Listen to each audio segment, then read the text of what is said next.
Dia pamer rumah baru dari suamiku. Bilang dia lebih berharga. Dia tidak tahu. Suamiku hidup dari uangku.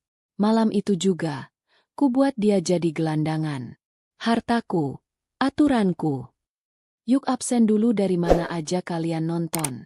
Jangan lupa like dan subscribe ya. Biar kita bisa bongkar drama ini bareng-bareng. Langit Medan malam itu adalah permadani ungu tua yang pekat. Ditaburi lampu-lampu kota yang berkelip seperti berlian tumpah. Di puncak salah satu gedung pencakar langit termewah di pusat bisnis, sebuah rooftop bar telah disulap menjadi oasis tropis modern. Ini adalah malam perayaan ulang tahun ke-10 Agronusa Exports, perusahaan yang dibangun Safira dari warisan kebun keluarganya menjadi raksasa ekspor agritech. Safira, sang pemilik, berdiri sedikit menjauh dari keramaian. Ia mengenakan gaun sutra berwarna navy blue yang sederhana namun memancarkan otoritas. Rambutnya disanggul rapi, memperlihatkan leher jenjang dan anting mutiara yang tenang. Gelas di tangannya berisi air mineral, bukan sampahnya mahal yang mengalir bebas di sekitarnya. Matanya mengawasi segalanya.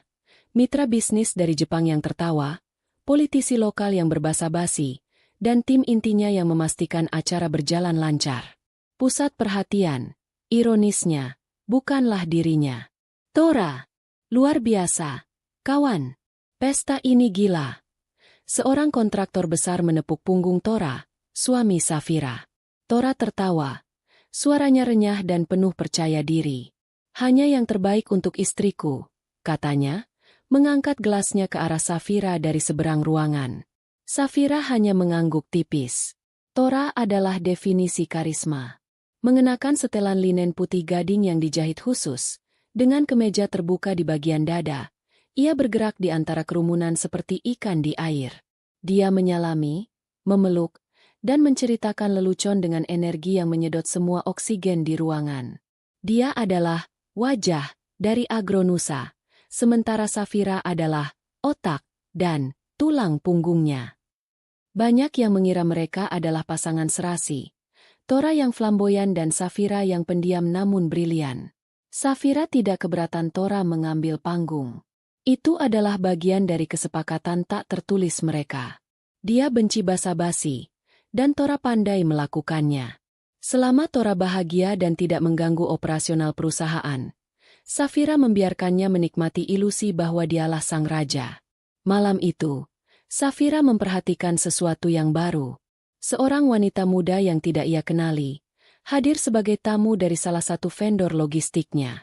Wanita itu, yang kemudian Safira ketahui bernama Bianca, adalah seorang selebgram lokal yang sedang naik daun. Gaunnya merah menyala, terlalu ketat, dan terlalu terbuka untuk acara korporat. Yang membuat Safira memperhatikannya adalah tatapannya. Sepanjang malam, mata Bianca tak pernah lepas dari Tora. Itu bukan tatapan kagum biasa. Itu adalah tatapan lapar seorang predator yang telah mengunci mangsanya. Dia tertawa sedikit lebih keras setiap kali Tora melirik ke arahnya. Menjelang akhir acara, Tora menghampiri Safira, meletakkan tangannya di pinggang istrinya. Pestanya sukses besar, sayang, bisiknya. Aroma whisky mahal menguar dari napasnya. Semua berjalan lancar, jawab Safira. Matanya masih melirik ke arah Bianca yang kini sedang berfoto di sudut ruangan, memamerkan punggungnya. Kau lihat, Tora melanjutkan. Mitra dari Singapura tadi setuju untuk membahas kontrak baru. Semua berkat pesonaku. Bagus. Tora, aku akan membiarkan tim legal menindaklanjutinya besok, kata Safira, nadanya datar. Tora sedikit mengernyit. Pesonanya tidak mempan pada istrinya sendiri. Ayolah, Safira, rileks sedikit. Ini pestamu. Kenapa kau terlihat seperti sedang mengaudit neraca keuangan? Karena itulah yang memastikan pesta ini bisa terjadi, balas Safira lembut, sebelum melepaskan diri dari pelukan Tora. Aku mau bicara dengan Pak Rahman dari pelabuhan.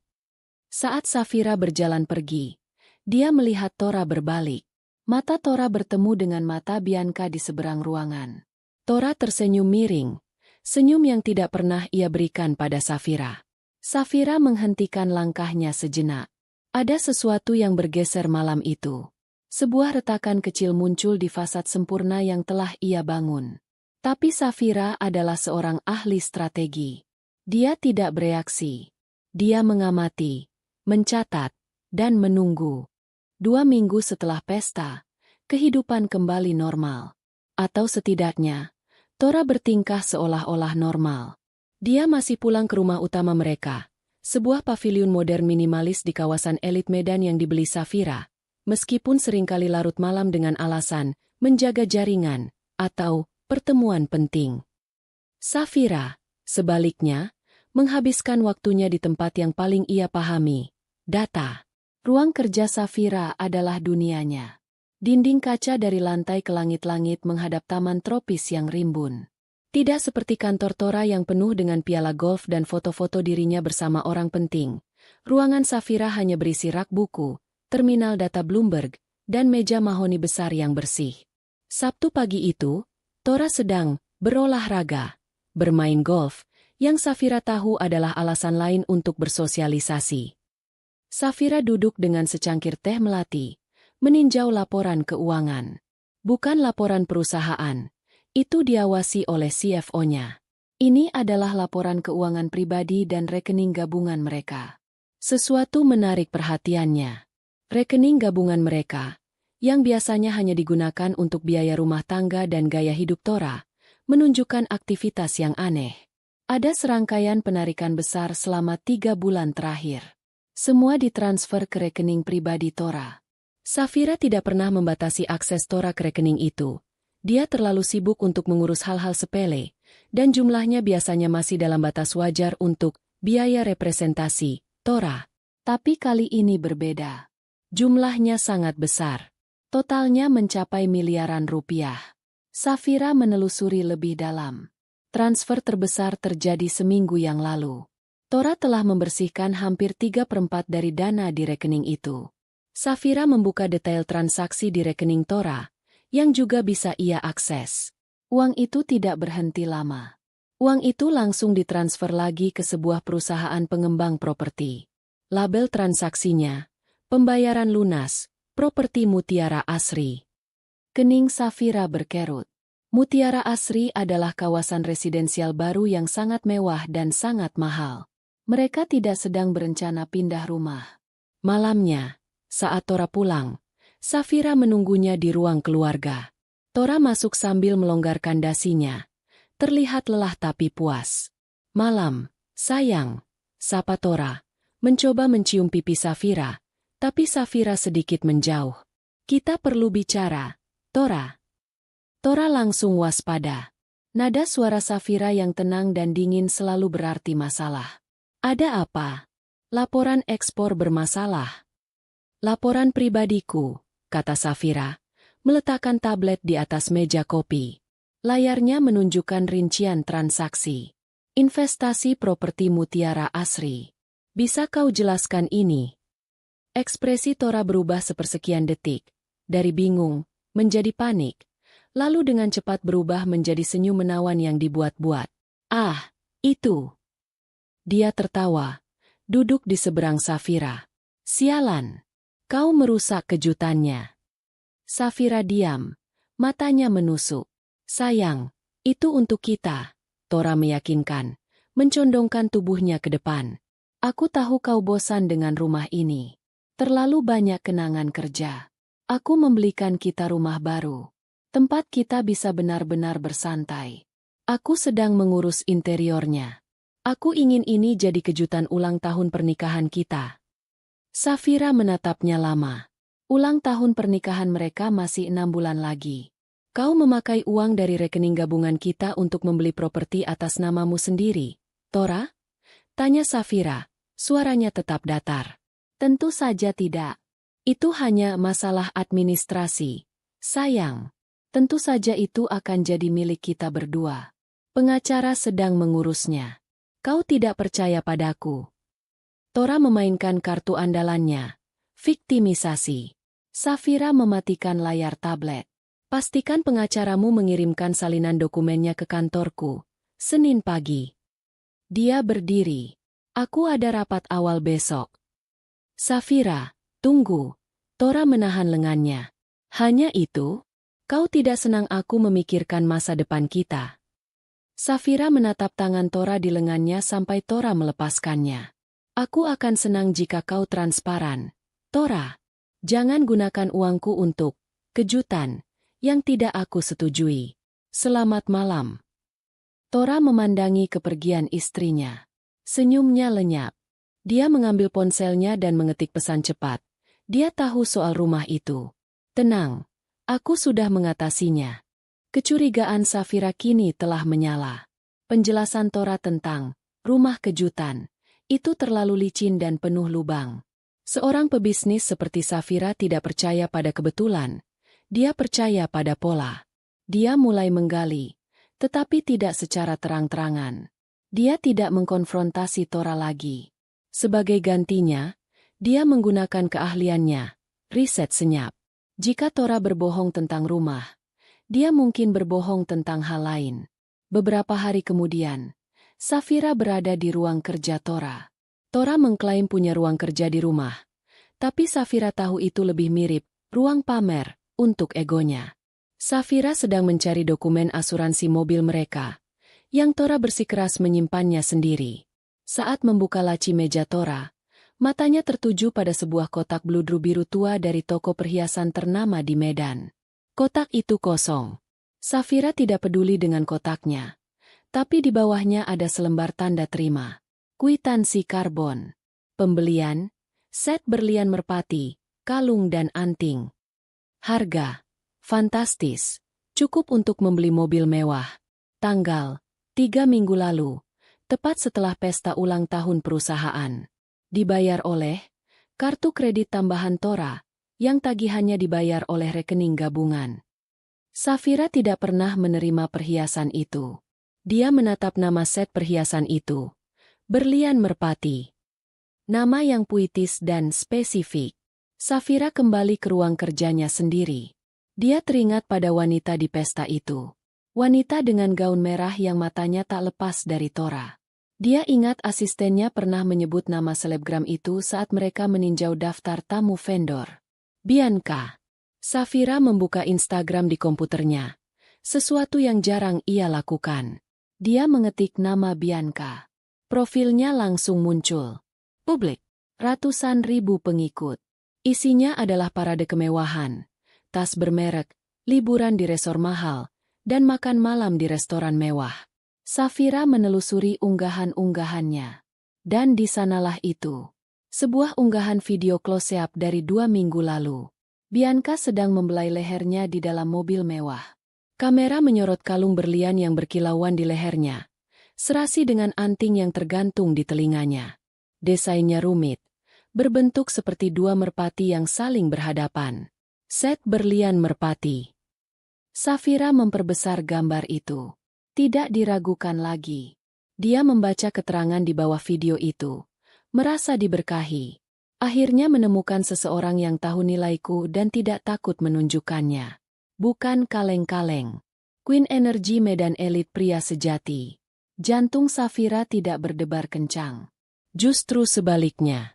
Semuanya terasa melambat dan menjadi sangat jernih. Darahnya terasa dingin. Tatapan Bianca. Penarikan uang besar-besaran. Kebohongan tentang rumah kejutan.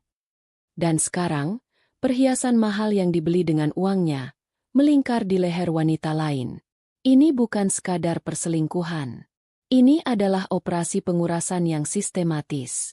Tora tidak hanya tidak setia, dia mencuri darinya. Safira menutup laptopnya. Wajahnya setenang air di kolam. Dia tidak menangis. Dia tidak marah. Kemarahan adalah emosi yang tidak produktif. Dia mulai menyusun rencana. Dia mengambil ponselnya dan menelepon Pak Heru, pengacara perusahaan sekaligus penasihat hukum pribadinya. Pak Heru, sapanya. Suaranya tetap profesional. Saya perlu Anda menyiapkan draft audit forensik penuh untuk semua aset pribadi yang terkait dengan Tora. Ya, segera. Permainan telah berubah. Safira kini tahu bahwa dia tidak sedang mencoba menyelamatkan pernikahannya. Dia sedang bersiap untuk perang. Selama seminggu berikutnya, Safira bertindak seolah tidak ada yang salah. Dia bersikap normal pada Tora, meskipun sedikit lebih dingin, yang Tora anggap sebagai kekesalan biasa atas kejutan rumah yang gagal. Tora, di sisi lain, tampak lebih sering keluar, lebih gelisah, dan terus-menerus memeriksa ponselnya. Sementara itu, di belakang layar, tim Pak Heru bergerak cepat.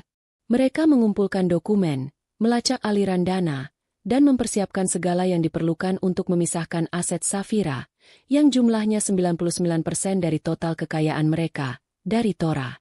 Perjanjian pranikah mereka, yang Safira bersikeras buat, sangat kuat. Tora tidak berhak atas bisnis utama Safira atau warisan keluarganya. Safira sedang berada di kantor pusat Agronusa, memimpin rapat strategi ekspor kuartal keempat, ketika ponselnya di atas meja bergetar. Bukan panggilan atau pesan WhatsApp. Itu adalah notifikasi direct message, DM, Instagram. Safira terkejut. Dia hampir tidak pernah menggunakan akun itu. Itu adalah akun profesional yang dikelola oleh tim PR-nya. Dia membukanya saat rapat sedang istirahat. Sebuah permintaan pesan dari akun yang tidak ia ikuti. Akun itu milik Bianca. Jantung Safira berdetak sedikit lebih cepat. Bukan karena takut, tapi karena keangkuhan lawannya. Dia membuka pesan itu. Isinya singkat dan brutal. Aku tahu kamu istri Tora. Aku juga tahu kamu tahu soal rumah baru kami. Sebuah pesan kedua langsung menyusul, seolah Bianca sedang mengetiknya saat itu juga. Tora bilang kamu marah soal rumah itu. Kasihan sekali. Kamu pasti tidak sadar kalau Tora sudah tidak mencintaimu. Safira menatap layar. Napasnya teratur. Dan kemudian, pesan ketiga muncul. Pesan yang mengubah segalanya. Daripada kamu bertanya-tanya, lebih baik kamu lihat sendiri. Datanglah ke syukuran rumah baru kami. Besok malam, jam 7. Anggap saja ini undangan resmi. Ada yang ingin kutunjukkan padamu, dari perempuan ke perempuan. Di bawah pesan itu, Bianca mengirimkan sebuah lokasi, Kompleks Mutiara Asri, Blok C1. Safira menatap alamat itu. Itu adalah alamat yang sama dengan transaksi properti yang Tora lakukan. Ini bukan lagi undangan. Ini adalah deklarasi perang. Bianca, yang didorong oleh Tora atau oleh egonya sendiri, sedang mencoba mempermalukannya, memaksanya untuk menyerah. Asisten Safira masuk. Ibu Safira? Rapat akan dimulai 5 menit lagi. Safira mengunci ponselnya. Wajahnya tenang seperti batu pualam. Terima kasih. Tolong batalkan semua jadwalku besok malam setelah jam 6. Bilang saja ada kunjungan mendadak ke perkebunan. Baik, Bu. Safira berdiri, merapikan blazernya. Dia akan datang. Dia bukan tipe istri yang akan menangis dan memohon suaminya kembali. Dia bukan tipe wanita yang akan melabrak dan menjambak rambut selingkuhan suaminya. Safira adalah seorang CEO. Dia tidak akan membiarkan siapapun, terutama seorang selebgram dan suami pencuri, meremehkan intelijensinya.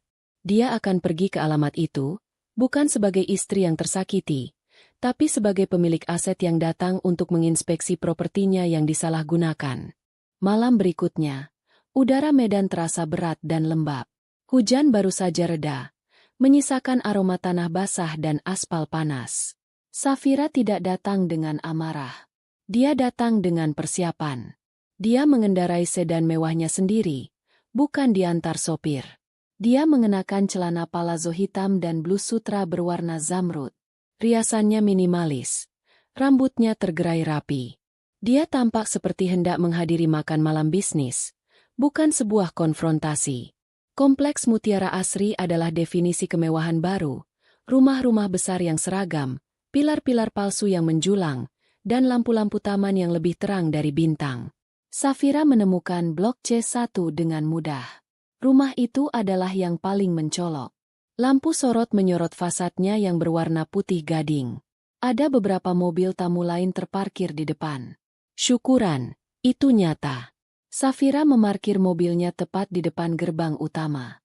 Dia menarik napas dalam-dalam, bukan karena gugup, tapi untuk memusatkan pikirannya.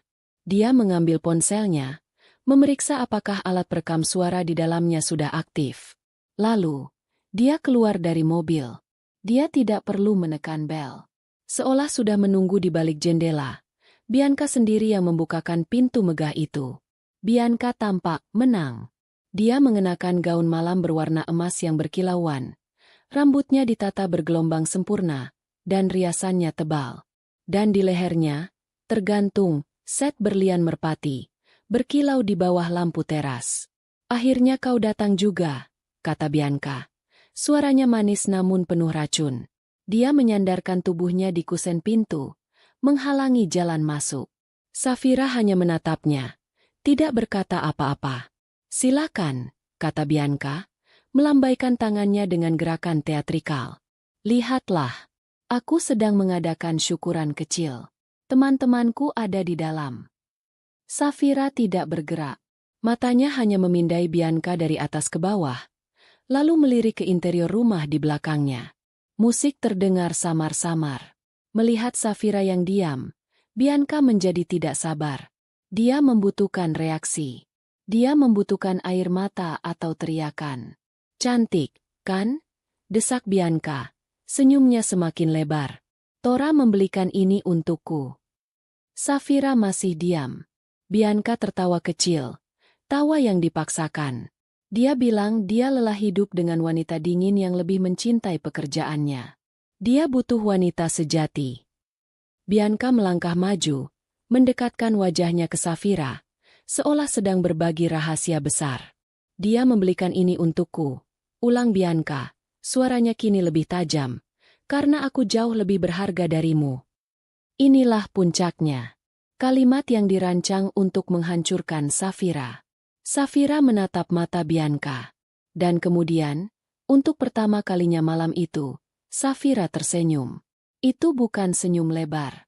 Itu adalah senyum tipis, nyaris tak terlihat, namun penuh dengan belas kasihan dan sedikit ejekan. Dia tidak membalas hinaan itu. Dia bahkan tidak menyebut nama Tora. Sebaliknya, dia melirik sekilas ke pilar besar di teras, ke pilihan keramik murahan yang berkilauan, dan ke lampu gantung kristal palsu di dalam. "Rumah ini," kata Safira, suaranya tenang dan jernih membelah udara malam. "Seleramu buruk sekali."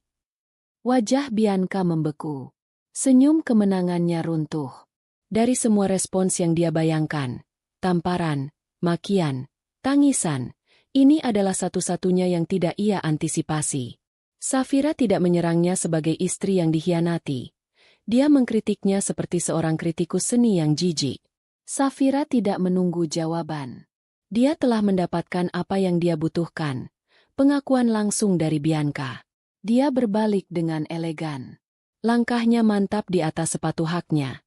Kembali ke mobilnya. "Hei, mau kemana kau?" teriak Bianca. Suaranya kini melengking panik. "Dasar wanita pengecut. Tora milikku sekarang." Safira mengabaikannya. Dia masuk ke dalam mobilnya yang sejuk dan tenang. Dia mematikan alat perekam suara dan menyimpan file itu. Dia menyalakan mesin. Saat mobilnya berputar meninggalkan rumah itu, dia mengambil ponselnya dan menekan panggilan cepat nomor 1. "Pak Heru." Pengacaranya langsung mengangkat. "Malam, Bu Safira." Safira memutar setirnya, meninggalkan kompleks mewah palsu itu di belakang kaca spionnya. "Heru, malam ini," kata Safira, suaranya sedingin es. "Mulai operasinya. Bekukan semuanya." Di dalam rumah blok C1, pesta, syukuran, masih berlangsung. Bianca, mabuk oleh kemenangan, sedang tertawa keras di tengah lingkaran teman-teman sosialitanya. Tora berdiri di dekat meja bar, merasa seperti raja di istana barunya. Kepergian Safira yang tiba-tiba dan aneh, dengan komentar sinisnya tentang selera, hanya dianggapnya sebagai kekalahan seorang istri yang putus asa. Dia pergi begitu saja. Bianca bercerita kepada teman-temannya. Suaranya dibuat-buat seolah terkejut. Kasihan, dia pasti hancur. Tapi, jujur saja, Tora berhak mendapatkan yang terbaik. "Tentu saja, sayang," sahut salah satu temannya. "Rayakan. Ayo pesan lagi sampahnya terbaik." Ide bagus, seru Tora, mengangkat ponselnya. Dia merasa sangat berkuasa. Dia baru saja menyingkirkan beban lamanya, Safira, dan mengamankan aset barunya, Bianca dan rumah ini. Aku akan pesan Dom Perignon lagi. 3 botol. Dia menelepon layanan pengiriman minuman mewah 24 jam langganannya. Ya, ini Tora. Kirim 3 botol Dom ke Mutiara Asri C1. Segera. Pakai kartu saya yang biasa. Ada jeda sejenak di telepon. Maaf, Pak Tora. Kartu Black Card Anda ditolak. Tawa Tora membeku. Apa? Itu tidak mungkin. Coba lagi. Mungkin sinyalnya buruk. Sudah, Pak. 3 kali. Ditolak. Transaksi tidak diizinkan. Tora mengernyit. Sedikit malu. Teman-teman Bianca mulai menatapnya. Oke, tunggu, katanya. Mencoba terdengar santai. Dia mengeluarkan kartu lain. Kartu platinum dari bank berbeda. Pakai yang ini. Nomornya. Dia membacakan 16 digit angka. Jeda lagi. Ditolak juga, Pak Tora. Wajah Tora mulai memanas. Ini konyol. Coba kartu AMES saya. Ditolak, Pak. Suasana di ruangan itu berubah. Musik yang tadinya riang kini terdengar bising. Bianca berhenti tertawa. Sayang, ada apa? Tanya Bianca, senyumnya goyah. Hanya masalah teknis bank. Tora membentak. Lebih keras dari yang dia maksud. Dia mematikan teleponnya. Aku akan transfer langsung. Dia membuka aplikasi mobile bankingnya. Dia mencoba masuk rekening yang biasa dia gunakan. Rekening gabungan yang disuplai penuh oleh Safira. Pesan di layar. Akun Anda telah dibekukan atas permintaan pemegang rekening utama. Silakan hubungi bank Anda. Jantung Tora serasa jatuh ke perutnya. Pemegang rekening utama. Safira. Dia panik. Dia cepat-cepat mencoba membuka rekening. Firma investasinya. Rekening itu kosong. 0 besar. Dia ingat telah memindahkan sisa dana terakhir dari sana untuk pembayaran uang muka interior rumah ini. Semua kartunya, yang semuanya adalah kartu tambahan dari rekening utama Safira, telah mati. Tora? Panggil Bianca. Kini suaranya terdengar cemas. Pestanya selesai. Kata Tora dengan gigi terkatup. Semuanya, silakan pulang. Sekarang. Dia tidak mungkin baru saja dipotong? Safira tidak mungkin seberani itu. Safira membutuhkan dia. Safira yang kaku dan dingin itu tidak akan bisa bersosialisasi tanpanya. Malam itu, di rumah baru yang mewah, Tora tidak bisa tidur. Dia mencoba menelepon Safira puluhan kali. Semua panggilannya langsung masuk ke kotak suara. Dia mengirim pesan. Safira, apa yang kau lakukan? Buka blokir rekeningku. Tidak ada jawaban. Hanya centang 1. Dia telah diblokir. Pagi datang terlalu cepat. Membawa serta sakit kepala dan kenyataan yang pahit. Tora terbangun di sofa kulit mahal di rumah baru Bianca. Dia terlalu gelisah untuk tidur di kamar. Ponselnya mati kehabisan baterai. Dia mengisi daya sebentar. Masih tidak ada balasan dari Safira. Bianca keluar dari kamar.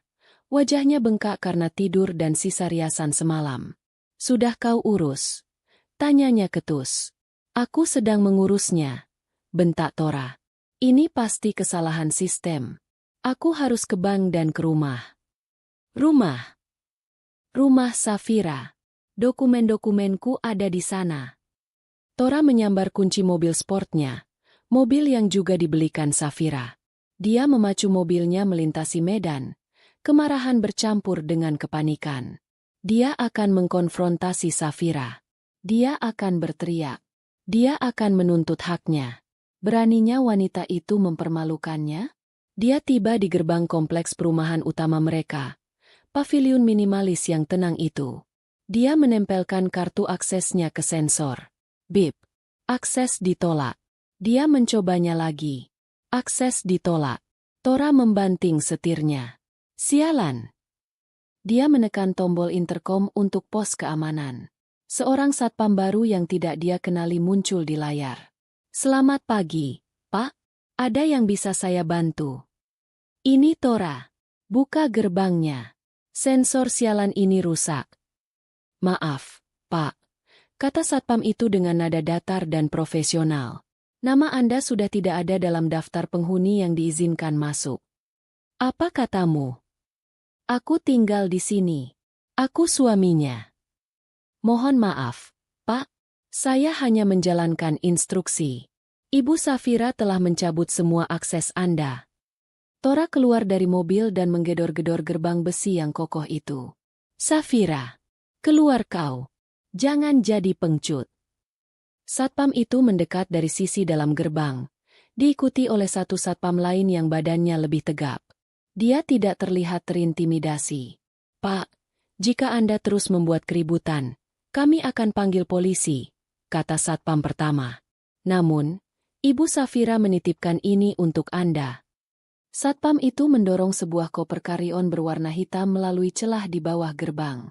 Tora tertegun. Dia mengenali koper itu. Itu koper cadangannya. Dia membukanya dengan gemetar. Di dalamnya, ada 3 setel pakaian kerja, beberapa pakaian dalam, perlengkapan mandi dasar, dan paspornya. Safira tidak hanya menguncinya. Dia telah mengemas barang-barangnya. Dia telah merencanakan ini. Komentarnya tentang selera buruk semalam itu bukan kemarahan. Itu adalah pemecatan.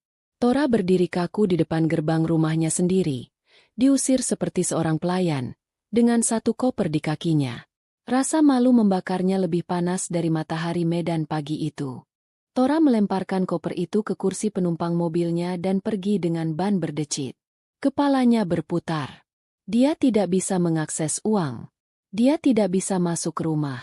Satu-satunya tempat yang tersisa adalah kantornya. Firma investasi Torao Rekan. Nama yang dia ciptakan untuk terdengar bergengsi. Itu adalah sebuah kantor di gedung komersial kelas B, yang sewanya tentu saja dibayar oleh rekening Safira. Setidaknya di sana dia punya tempat untuk berpikir, untuk menelepon, untuk merencanakan langkah selanjutnya. Dia masih punya bisnis. Dia tiba di lobi gedung, mengangguk pada resepsionis yang sudah mengenalnya, dan langsung menuju lift. Lantai 12. Saat pintu lift terbuka, Tora langsung tahu ada yang salah. Lorong itu terasa kosong. Papan nama akrilik elegan di sebelah pintu kantornya, yang bertuliskan, Firma Investasi Tora Rekan, hilang. Hanya menyisakan 2 lubang bekas baut di dinding. Tora berlari ke pintu kaca buram itu. Terkunci. Dia mengintip ke dalam. Ruangan itu gelap dan kosong. Meja mahoni palsunya, kursi kulitnya, foto-foto dirinya dengan pejabat semuanya hilang. Ruangan itu telah dikosongkan sepenuhnya. Sebuah kertas putih tertempel di pintu. Pemberitahuan penyewaan atas unit ini telah dihentikan oleh pembayar sewa utama. Semua barang telah dipindahkan ke fasilitas penyimpanan. Manajemen gedung. Tidak. Tora bergumam, bersandar di pintu. Safira tidak hanya memotong kartunya. Dia tidak hanya mengusirnya dari rumah. Dia telah membongkar seluruh infrastruktur kehidupannya. Firma investasi, miliknya, kartu nama palsunya, identitasnya sebagai pengusaha sukses. Semuanya adalah properti sewaan yang baru saja diambil kembali oleh pemiliknya. Dia bukan lagi Tora sang investor. Dia hanyalah seorang pria dengan satu koper dan mobil sport yang cicilannya. Dia baru sadar dengan ngeri, akan jatuh tempo minggu depan. Tora meluncur ke lantai. Duduk di lorong yang sepi di depan kantornya yang sudah tidak ada. Dia tidak punya apa-apa. Dia tidak punya siapa-siapa. Oh, dia masih punya Bianca. Dan rumah baru itu. Ya, rumah itu. Dia harus kembali ke sana. Tora kembali ke Mutiara Asri C1 dengan perasaan kalah. Dia memarkir mobilnya di jalan masuk. Tapi suasana rumah itu terasa berbeda. Kemarin semarak. Hari ini sunyi dan mencekam. Dia masuk ke dalam. Bianca sedang duduk di meja makan yang besar, menatap ponselnya dengan cemas. Tora, akhirnya. Jadi, Bang sudah beres? Tanya Bianca, nadanya menuntut. Tora melemparkan kunci mobilnya ke meja. Ada masalah besar. Masalah apa? Kau bilang ini hanya kesalahan teknis. Safira, kata Tora. Dia memotongku. Semuanya.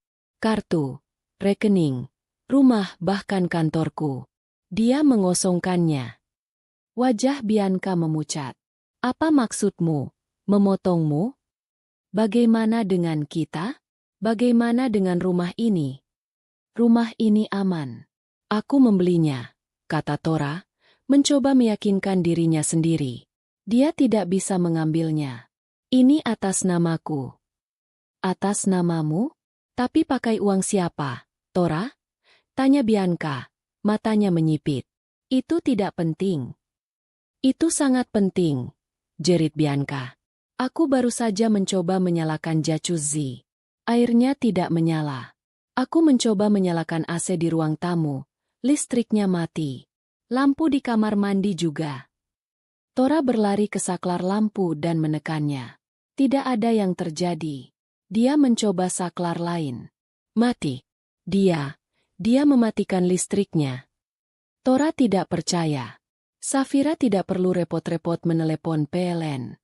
Timnya hanya perlu menghentikan pembayaran auto-debit dari rekening yang kini dibekukan. Listrik, air, internet, TV kabel, semua layanan di rumah mewah itu terikat pada satu sumber, Safira. Dan sumber itu telah ditutup. Rumah seharga miliaran itu kini hanyalah kotak beton yang panas dan gelap di tengah hari bolong. Tora, lakukan sesuatu. Pekik Bianca.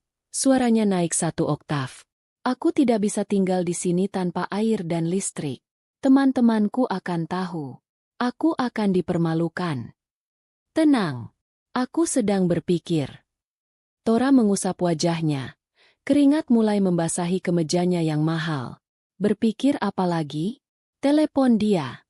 Minta maaf. Berlutut kalau perlu. Aku tidak akan berlutut padanya. Kalau begitu pakai uangmu sendiri. Tuntut Bianca. Tora terdiam. Bianca menatapnya.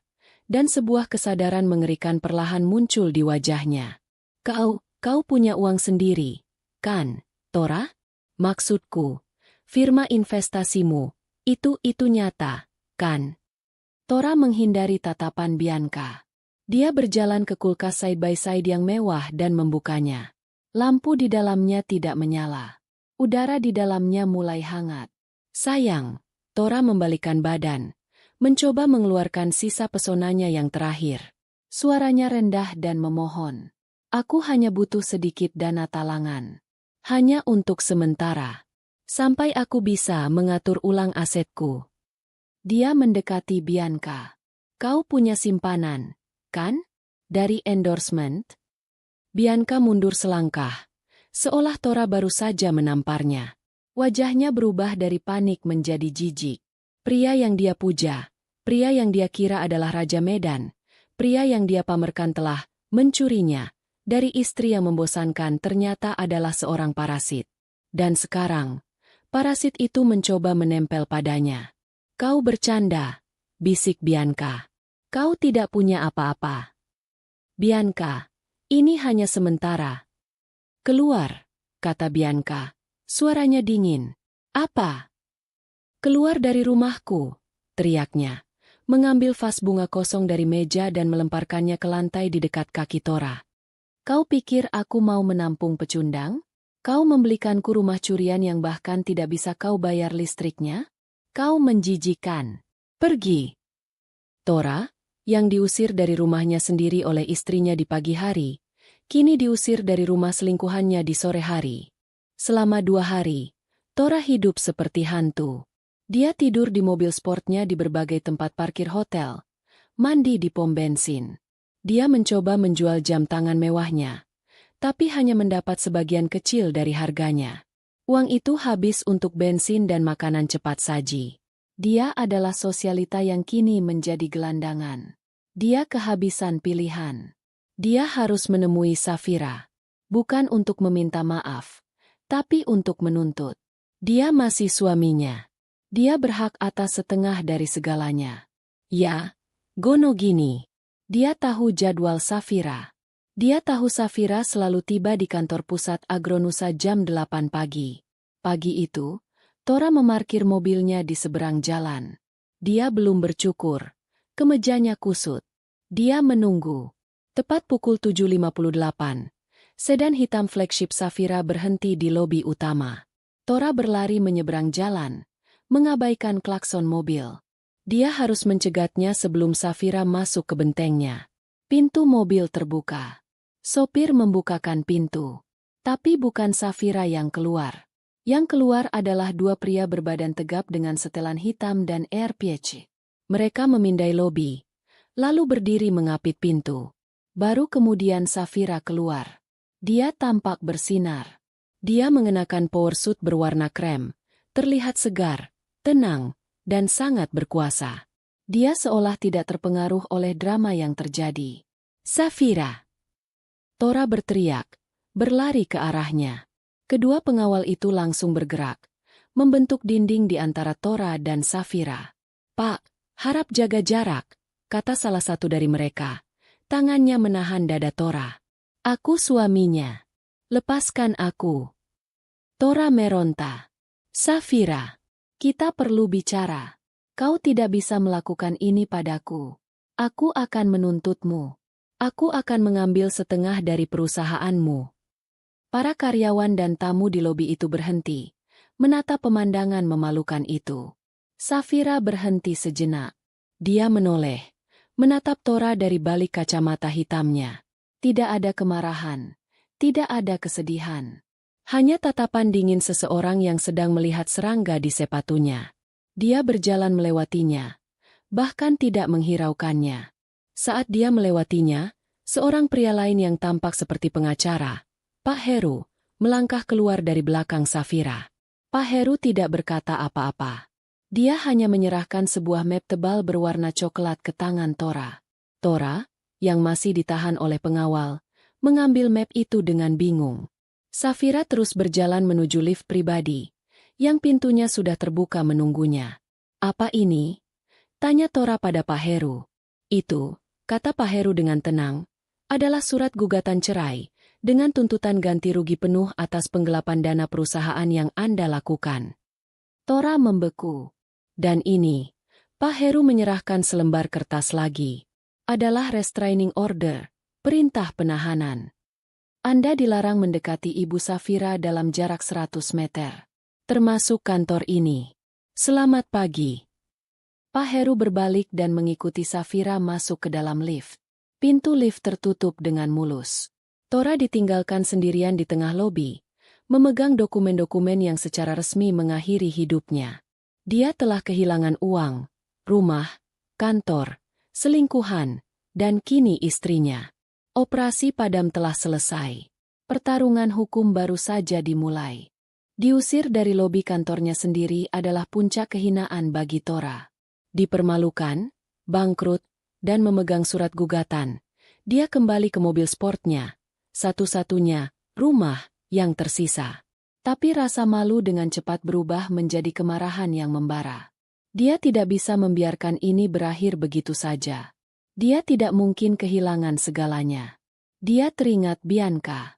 Meski telah mengusirnya, Bianca juga terjebak di rumah gelap itu. Dia sama putus asanya dengan Tora untuk mempertahankan status baru mereka. Tora meneleponnya dari minimarket tempat dia membeli kopi murah. "Bianca, ini aku." "Mau apa lagi kau?" desis suara di seberang. "Safira menggugatku. Penggelapan dana." Dan dia melampirkan restraining order. Ada hening sejenak. "Lalu, kau mau aku bagaimana?" "Mengucapkan selamat. Dia akan mengambil rumah itu. Bianca." Dia bilang itu dibeli pakai uang perusahaan. Kali ini, terdengar nada panik yang tulus. "Dia tidak bisa. Aku sudah tinggal di sini. Aku tidak mau pergi." "Kalau begitu bantu aku," kata Tora cepat. "Aku butuh pengacara. Pengacara yang hebat. Pengacara yang bisa melawan tim korporatnya. Aku akan menuntut Gonogini. Setengah dari segalanya." "Kau gila. Kau pikir aku punya uang untuk pengacara hebat? Kau punya koneksi. Kau punya sisa uang endorse. Lakukan sesuatu. Jika aku menang, rumah itu aman. Jika tidak, kita berdua hancur. Terdorong oleh ketakutannya sendiri akan kehilangan rumah mewah itu, Bianca setuju. Dia menghubungi seorang pengacara yang direkomendasikan oleh salah satu teman sosialitanya. Bukan pengacara korporat yang mahal dan berkelas seperti Pak Heru, melainkan pengacara litigasi yang terkenal agresif, licik, dan tidak takut bermain kotor. Namanya Jonar. Minggu berikutnya, di ruang mediasi pengadilan, Tora, yang kini tampak lebih rapi, dia menggunakan sisa uangnya untuk menyewa kamar hotel murah agar bisa mandi dan mencuci bajunya, duduk di seberang Safira.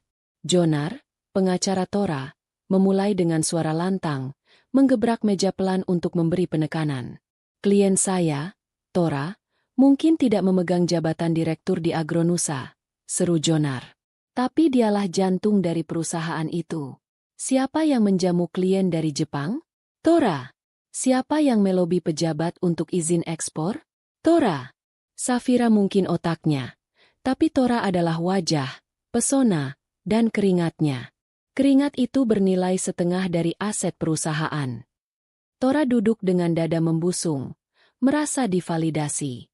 Safira, di sebelahnya, hanya menatap kuku-kukunya yang terawat rapi. Dia tampak bosan. Setelah Jonar selesai dengan pidato berapi-apinya, Pak Heru, pengacara Safira, berdeham pelan. Ruangan itu langsung terasa sunyi. Argumen yang sangat bersemangat, Pak Jonar.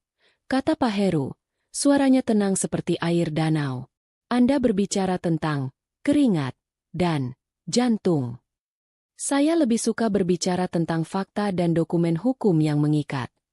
Pak Heru membuka tas kerjanya dan mengeluarkan satu dokumen tebal yang dijilid rapi. Dia mendorongnya ke tengah meja. Ini adalah perjanjian pranikah yang ditandatangani oleh Tora dan klien saya, seminggu sebelum pernikahan mereka, lanjut Pak Heru. Tora membelalak. Dia ingat dokumen itu. Saat itu, dia begitu dibutakan oleh cinta dan kenyataan bahwa Safira baru saja membelikannya mobil mewah pertama, sehingga dia menandatanganinya tanpa membaca detailnya. Jonar merebut dokumen itu dan mulai membolak-baliknya dengan cepat. Wajahnya yang tadi merah padam perlahan memucat. Halaman 5.3a, kata Pak Heru, seolah dia hafal setiap katanya. Menyatakan bahwa Agronusa Exports, seluruh asetnya, dan warisan keluarga Ibu Safira adalah harta bawaan murni. Halaman 6.4b, lanjutnya. Menyatakan bahwa Tora secara eksplisit melepaskan haknya untuk menuntut bagian apapun dari peningkatan nilai perusahaan selama masa pernikahan. Dan poin favorit saya, kata Pak Heru, menatap langsung ke arah Tora. Halaman 7.5. Sebagai kompensasi atas pelepasan hak tersebut, Tora berhak atas tunjangan bulanan yang sangat besar. Dia menyebutkan angkanya, membuat Jonar tersedak. Yang akan ditransfer ke rekening pribadinya untuk kebutuhan gaya hidup dan representasi. Rekening yang sama yang telah diisi klien saya tanpa pernah terlambat satu hari pun selama 8 tahun pernikahan. Pak Heru menutup mapnya. Perjanjian ini menyatakan dengan jelas, apa yang menjadi milik Ibu Safira tetap menjadi miliknya. Tuntutan Gonogini Anda tidak memiliki dasar hukum. Sama sekali. Mediator menatap Jonar. Ada tanggapan. Jonar tergagap. Ini tidak adil. Klien saya dipaksa menandatangani. Tora menimpali. Aku tidak tahu apa yang kutandatangani. Aku mencintainya. Sebuah klaim yang sulit dibuktikan, balas Pak Heru dingin. Mengingat Anda menandatanganinya di depan notaris Anda sendiri, yang draftnya sudah Anda pegang selama 30 hari. Tanda tangan Anda ada di setiap halaman. Tuntutan Gonogini itu mati bahkan sebelum sempat diperjuangkan. Jonar dan Tora kini terpojok. Jika Gonogini gagal, satu-satunya harapan Tora adalah membantah tuduhan penggelapan. Jika dia bisa membuktikan uang itu adalah investasi yang sah, setidaknya dia tidak akan masuk penjara atau berutang. Soal gugatan penggelapan itu, Jonar mencoba mengubah taktik. Itu konyol.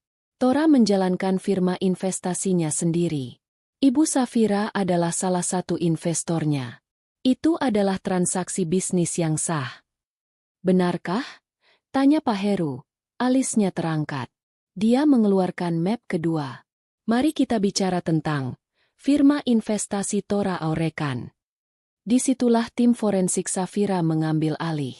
Pak Heru membeberkan bukti yang telah dikumpulkan Safira sejak dia menemukan kwitansi perhiasan itu. Pertama, kata Pak Heru, catatan rekening koran, firma, Anda. Selama 3 tahun beroperasi, 100% modalnya berasal dari satu sumber, rekening pribadi Ibu Safira. Tidak ada klien lain. Tidak ada pendapatan lain. Ini bukan firma investasi, ini adalah rekening cangkang. Dia melanjutkan, mengeluarkan lembar berikutnya. Kedua, mari kita lihat kemana investasi ini pergi. Dia menyebarkan serangkaian kwitansi dan tangkapan layar di atas meja. Ini, katanya, menunjuk satu kwitansi. Pembelian, set berlian merpati. Anda melabeli transfer ini di pembukuan Anda sebagai aset investasi, logam mulia. Dia mengeluarkan foto yang dicetak dari profil Instagram Bianca yang sedang memakai perhiasan itu. Ini, katanya lagi, menunjuk tagihan dari klub golf elit. Dilabeli, biaya representasi klien. Anehnya, semua tagihan ini terjadi di akhir pekan, dan tidak ada satupun nama klien Agronusa yang tercatat di buku tamu klub. Dan yang ini, katanya, menunjukkan tagihan dari bengkel modifikasi mobil. Dilabeli, biaya operasional kendaraan kantor. Padahal ini untuk memasang sistem suara baru di mobil sport pribadi Anda. Wajah Tora sudah seperti mayat. Pukulan terakhir datang. Kami juga memegang arsip email dan pesan WhatsApp antara Tora dan asistennya, kata Pak Heru. Di mana Tora secara eksplisit menginstruksikan asistennya untuk mengubah nama, tagihan liburan pribadi menjadi biaya perjalanan dinas, dan mengatur agar tagihan makan malam dengan Nona Bianca dimasukkan sebagai jamuan klien. Jejak digital itu tidak bisa dibantah. Itu adalah penipuan yang disengaja, sistematis, dan terdokumentasi dengan baik. Tora bukan hanya suami yang tidak setia. Di mata hukum, dia adalah seorang pencuri. Pengadilan memerintahkan pembekuan penuh atas semua aset pribadi Tora, yang hanya tersisa mobil sportnya, untuk jaminan ganti rugi. Kini, hanya tersisa satu hal, rumah di Mutiara Asri. Rumah itu. Jonar mencoba perlawanan terakhir. Suaranya kini lemah. Rumah itu adalah hadiah. Itu adalah niat baik suami kepada Yah, kepada rekannya. Hadiah. Pak Heru hampir tersenyum. Hadiah dibeli dengan uang si pemberi, bukan dengan uang curian. Pak Heru menunjukkan bukti transfer yang sama dengan yang ditemukan Safira. Uang untuk membeli rumah itu tidak berasal dari tunjangan bulanan Tora, yang selalu habis dipakainya. Uang itu ditransfer langsung dalam satu kali transaksi besar dari rekening operasional Agronusa Exports. Itu adalah transfer yang Tora samarkan sebagai investasi properti baru untuk perusahaan, dengan harapan Safira tidak akan memeriksanya secara detail. Secara hukum, Pak Jonar, Pak Heru menjelaskan seolah kepada anak kecil. Rumah itu dibeli menggunakan dana perusahaan yang digelapkan. Dengan demikian, rumah itu adalah aset milik Agronusa Exports. Bukan milik Tora. Bukan milik Nona Bianca. Itu adalah properti perusahaan yang dicuri. Klien saya, Nona Bianca, tinggal di sana, protes Jonar. Dia adalah penghuni beritikat baik. Itikat baik Nona Bianca berakhir saat dia mengirim pesan kepada klien saya. Pak Heru mengeluarkan transkrip DM Instagram itu, dan berkata, suamimu membelikan ini untukku. Dia tahu betul rumah itu dibeli oleh seorang pria yang sudah menikah. Dia bukan korban. Dia adalah kaki tangan. Dalam waktu kurang dari 1 jam, pengadilan mengeluarkan surat perintah sita aset. Rumah di Mutiara Asri Blok C1 harus segera dikosongkan dan dikembalikan kepada pemilik sahnya, Agronusa Exports. Bianca tahu ada yang tidak beres ketika dia melihat konvoi mobil berhenti di depan gerbang rumahnya yang kotor dan tidak terurus. Bukan hanya 1 atau 2 mobil. Ada mobil polisi, sebuah truk derek, sebuah truk angkut furnitur, dan sedan hitam yang dia kenali milik Pak Heru. Di belakang mereka, beberapa mobil wartawan gosip lokal, yang tampaknya telah diberitahu, kemungkinan oleh tim PR Safira, ikut berhenti. Tidak, pergi. Bianca berteriak dari balik jendela lantai 2. Dia telah mengunci dirinya di dalam rumah, menolak kenyataan. Pak Heru keluar dari mobilnya, merapikan dasinya. Dia didampingi oleh jurusita pengadilan dan beberapa petugas keamanan perusahaan. Jurusita itu maju dan menempelkan surat perintah di gerbang. Atas nama Pengadilan Negeri Medan, kami diperintahkan untuk mengosongkan dan menyita properti ini.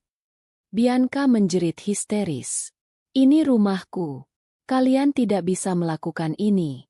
Tora, sialan. Di mana kau? Tentu saja Tora tidak ada di sana. Dia sudah mematikan ponselnya setelah sesi pengadilan yang menghancurkan itu. Karena Bianca menolak membuka pintu, Pak Heru memberi isyarat. Seorang tukang kunci profesional maju dan mulai bekerja membongkar kunci pintu mewah itu. Dalam 5 menit, pintu terbuka. Petugas keamanan masuk lebih dulu, memastikan Bianca tidak melakukan tindakan nekat. Mereka menemukannya di kamar utama, sedang mencoba memasukkan perhiasan, termasuk set berlian merpati, dan tas-tas bermerek ke dalam koper. Maaf, Bu, kata petugas itu dengan tegas. Barang-barang pribadi Anda boleh dibawa. Jurusita masuk, memegang daftar inventaris. Tapi perhiasan dan tas yang dibeli antara tanggal X dan Y, dia membaca daftar yang disiapkan tim Safira, termasuk set berlian ini, telah diidentifikasi sebagai barang yang dibeli menggunakan dana hasil penggelapan. Barang-barang itu disita. Bianca meraung ketika petugas dengan sarung tangan mengambil kalung itu dari tangannya. Dia diseret keluar dari rumah, hanya membawa koper berisi pakaiannya. Di luar, di halaman rumput yang mulai menguning, dia melihat mimpi buruknya. Tim angkut mulai mengeluarkan semua perabotan baru yang dia pilih. Sofa bludru, meja makan marmer, tempat tidur 4 tiang, dan memasukkannya ke dalam truk. Para tetangga keluar, menatap dengan diam. Kilatan kamera dari wartawan gosip menyala-nyala, mengabadikan jatuhnya sang selebgram. Ini semua salah Safira, jerit Bianca pada kamera. Air mata hitam mengalir di pipinya, merusak riasannya. Dia wanita jahat. Dia iri padaku.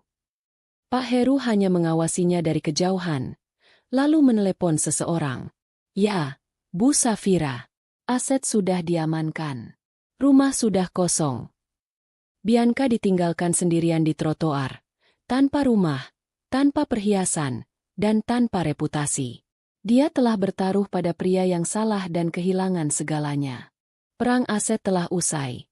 Namun perang hukum belum sepenuhnya berakhir. Tora masih harus menghadapi tuntutan pidana atas penggelapan dana perusahaan yang diajukan oleh Agronusa Exports. Gugatan Gonogini dan sengketa aset adalah kasus perdata. Ini adalah kasus pidana.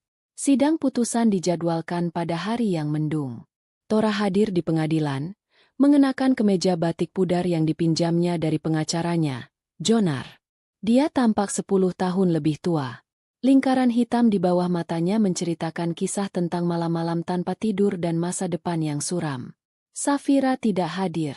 Dia terlalu sibuk. Dia hanya mengirim Pak Heru untuk mengawasi dan melaporkan. Ketidakhadirannya adalah pernyataan yang lebih kuat daripada kehadiran. Itu menunjukkan bahwa Tora tidak lagi penting. Dia hanyalah masalah administrasi yang harus diselesaikan. Hakim membacakan putusan dengan nada monoton. Bukti-bukti yang dihadirkan, jejak digital, transaksi palsu, kesaksian asisten Tora yang dipecat, sangat memberatkan.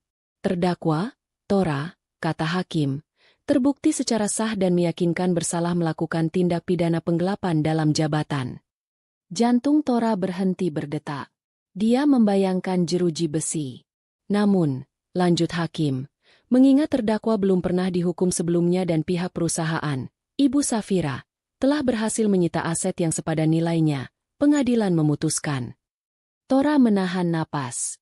Menjatuhkan hukuman pidana penjara selama 2 tahun, dengan masa percobaan 3 tahun. tahun, dan denda. Tora nyaris pingsan karena lega.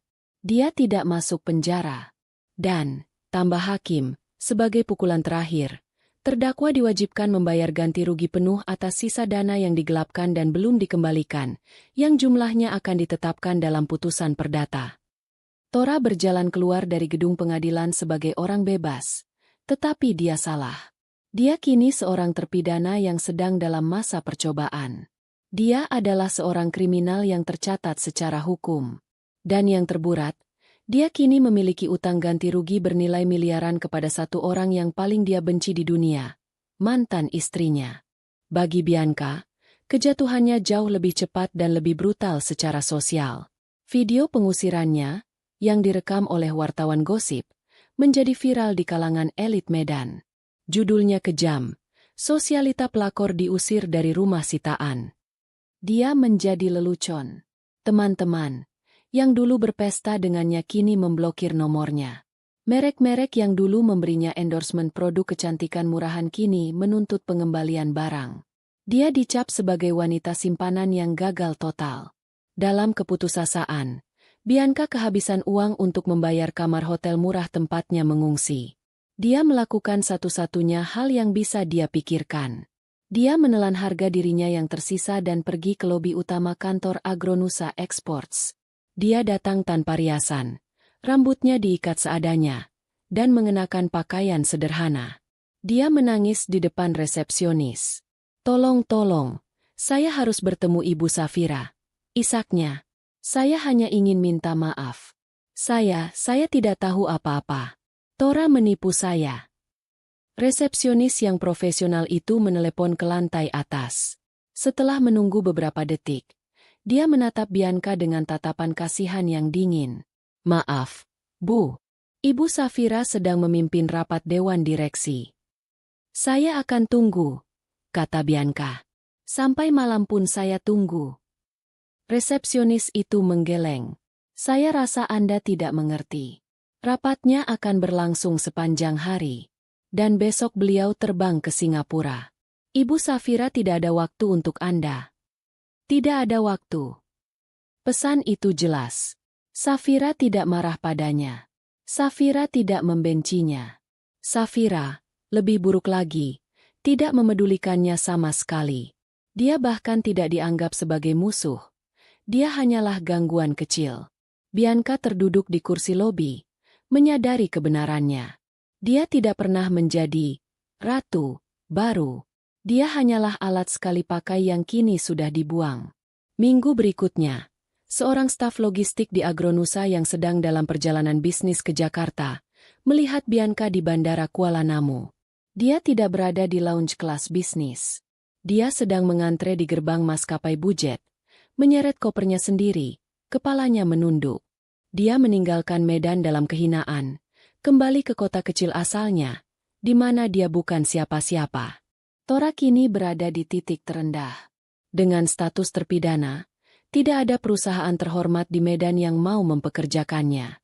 Satu-satunya aset yang tersisa atas namanya adalah mobil sport merah kesayangannya. Namun, mobil itu pun menjadi masalah. Dia tidak bisa membayar cicilan bulanannya. Pihak Leasing, perusahaan pembiayaan, setelah mengetahui status bangkrut dan vonis pidananya, mengirimkan surat peringatan terakhir. Bayar lunas sisa cicilan, atau mobil akan ditarik paksa. Tora tidak punya pilihan. Dia harus menjualnya. Dia membawa mobil itu ke sebuah showroom mobil bekas mewah. Pemilik showroom, yang jelas mengenali wajah Tora dari berita, menatap mobil itu dan kemudian menatap Tora dengan senyum licik. Katanya, mengetuk-ngetuk kap mobil. Pasarannya lagi jatuh. Pak Tora, warnanya juga terlalu mencolok. Susah jualnya. Tapi ini model terbaru. Mesinnya sempurna. Protes Tora. Saya ambil, kata si pemilik. Tapi dengan harga segini. Dia menyebutkan angka yang sangat rendah. Jauh di bawah harga pasar. Itu adalah perampokan di siang bolong. Itu gila. Itu tidak cukup bahkan untuk menutupi sisa cicilan. Ya, ambil atau tinggalkan. Pak, kalau saya tunggu seminggu lagi, Mungkin pihak leasing akan mengambilnya secara gratis dari Bapak. Pilihan di tangan Bapak. Dengan tangan gemetar karena marah dan malu, Tora menandatangani surat jual beli. Uang hasil penjualan ditransfer langsung ke perusahaan leasing. Setelah utang lunas, sisa uang yang masuk rekening Tora hanya cukup untuk hidup 1 atau 2 bulan. Tora berdiri di trotoar yang panas di depan showroom itu. Dia menyaksikan simbol terakhir dari kehidupan palsunya. Mobil sport yang dia gunakan untuk memikat Bianca, dijalankan oleh pegawai showroom dan dimasukkan ke bagian belakang. Dia merogoh sakunya. Dia tidak punya uang tunai untuk taksi. Dia harus memesan ojek online. Sementara parasit dalam hidupnya sibuk menghancurkan diri mereka sendiri, Safira justru berkembang. 2 minggu setelah putusan pengadilan Tora, Safira memimpin rapat pemegang saham kuartal keempat. Dia berdiri di depan layar besar, memancarkan aura kepercayaan diri yang tenang. Baik, Bapak dan Ibu, dia memulai. Seperti yang Anda lihat di laporan, ada kerugian 1 kali yang tidak terduga di kuartal ini. Dia memunculkan 1 baris di neraca, penghapusan aset akibat aktivitas penipuan internal. Angkanya miliaran, persis sejumlah yang Tora curi.